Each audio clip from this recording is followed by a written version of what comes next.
The Bernina 790 has a wonderful feature that allows you to hoop your stabilizer, lay your fabric over it, and then baste around the design you're going to stitch. Now we're actually in the middle of doing the video on the Bernina 790 for the pinpoint positioning. So we'll go ahead and link to it right up here in this corner. And we've actually already tilted to the design because I'm doing it on this tea towel, and I've actually tilted it on purpose, kind of like hooping cricket, which is awesome, because this machine has that feature. But I'm about ready to stitch. So we're going to touch the needle and thread, and before I start stitching color number 1, we're going to reach up here to the basting in the hoop option.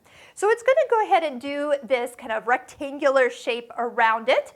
That's your first option. Most of the time that's what I'm going to use, but if you touch it again, it would baste around the entire perimeter of the hoop you're using. So if you had a bigger hoop, that would be a bigger basting stitch all the way around the perimeter, smaller hoop, vice versa. And then, or if you just touch it again, it kind of turns off that feature altogether.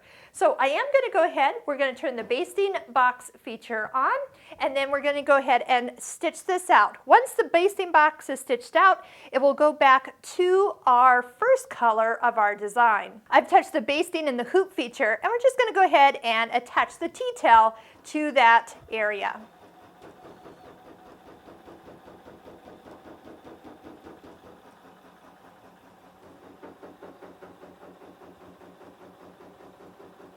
Now I know this looks a little sideways, but that's okay. With what we were doing on our design, this is going to stitch out no problem. Basting the hoop feature can help you see if you have aligned something that wasn't crooked in the first place. So I do like to use this as kind of a quick way to reference a location of a design before you stitch it.